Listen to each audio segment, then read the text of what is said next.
Blue Castle. Chapter 35. 30 seconds can be very long sometimes. Long enough to work a miracle or a revolution. In 30 seconds life changed wholly for Barney and Valency Snaith. They had gone around the lake one June evening in their disappearing propeller, fished for an hour in a little creek, left their boat there, and walked up through the woods to Port Lawrence 2 miles away. Valency prowled a bit in the shops and got herself a new pair of sensible shoes.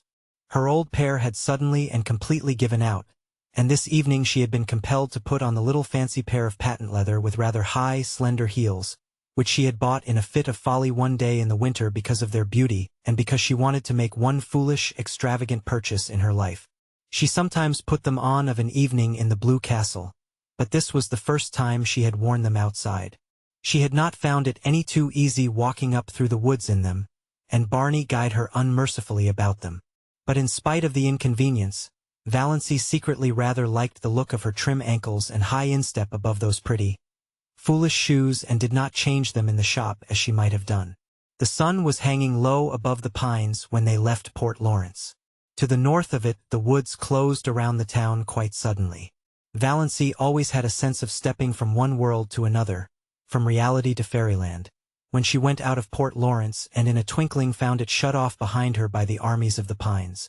A mile and a half from Port Lawrence there was a small railroad station with a little station house which at this hour of the day was deserted, since no local train was due. Not a soul was in sight when Barney and Valency emerged from the woods. Off to the left a sudden curve in the track hid it from view, but over the treetops beyond, the long plume of smoke betokened the approach of a through train. The rails were vibrating to its thunder as Barney stepped across the switch. Valency was a few steps behind him, loitering to gather June bells along the little, winding path. But there was plenty of time to get across before the train came. She stepped unconcernedly over the first rail. She could never tell how it happened. The ensuing 30 seconds always seemed in her recollection like a chaotic nightmare in which she endured the agony of 1,000 lifetimes. The heel of her pretty, foolish shoe caught in a crevice of the switch. She could not pull it loose. "Barney, Barney!" she called in alarm. Barney turned, saw her predicament, saw her ashen face, dashed back. He tried to pull her clear. He tried to wrench her foot from the prisoning hold. In vain. In a moment the train would sweep around the curve, would be on them. "Go! Go! Quick! You'll be killed, Barney!" shrieked Valency, trying to push him away. Barney dropped on his knees, ghost white, frantically tearing at her shoelace. The knot defied his trembling fingers. He snatched a knife from his pocket and slashed at it. Valency still strove blindly to push him away. Her mind was full of the hideous thought that Barney was going to be killed. She had no thought for her own danger. "Barney, go, go, for God's sake, go!" "Never!" muttered Barney between his set teeth. He gave one mad wrench at the lace. As the train thundered around the curve he sprang up and caught Valency, dragging her clear, leaving the shoe behind her. The wind from the train as it swept by turned to icy cold, the streaming perspiration on his face. "Thank God!" he breathed. For a moment they stood stupidly staring at each other, two white, shaken, wild-eyed creatures. Then they stumbled over to the little seat at the end of the station house and dropped on it.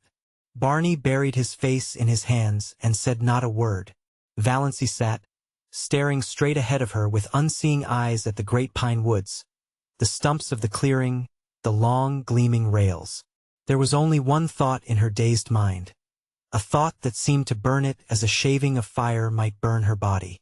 Dr. Trent had told her over a year ago that she had a serious form of heart disease, that any excitement might be fatal. If that were so, why was she not dead now? This very minute? She had just experienced as much and as terrible excitement as most people experience in a lifetime, crowded into that endless 30 seconds. Yet she had not died of it. She was not an iota the worse for it. A little wobbly at the knees as anyone would have been. A quicker heartbeat, as anyone would have. Nothing more. Why? Was it possible Dr. Trent had made a mistake? Valency shivered as if a cold wind had suddenly chilled her to the soul. She looked at Barney, hunched up beside her. His silence was very eloquent. Had the same thought occurred to him? Did he suddenly find himself confronted by the appalling suspicion that he was married, not for a few months or a year, but for good and all to a woman he did not love and who had foisted herself upon him by some trick or lie? Valency turned sick before the horror of it. Could not be. It would be too cruel, too devilish. Dr. Trent couldn't have made a mistake. Impossible. He was one of the best heart specialists in Ontario. She was foolish, unnerved by the recent horror. She remembered some of the hideous spasms of pain she had had.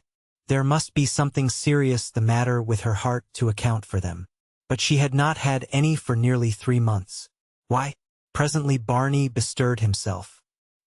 He stood up, without looking at Valency, and said casually, "I suppose we'd better be hiking back.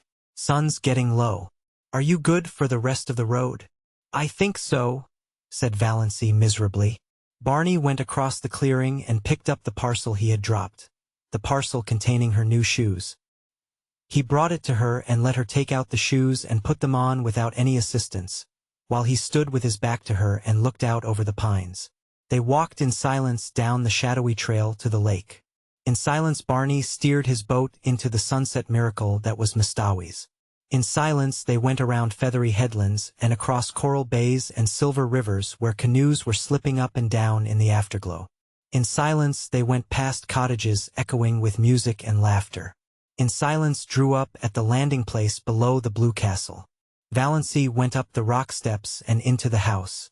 She dropped miserably on the first chair she came to and sat there staring through the oriel, oblivious of Good Luck's frantic purrs of joy and Banjo's savage glares of protest at her occupancy of his chair.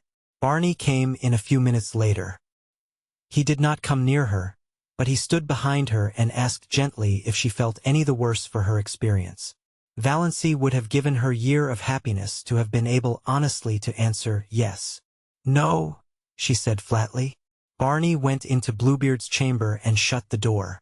She heard him pacing up and down. Up and down. He had never paced like that before. And an hour ago, only an hour ago, she had been so happy.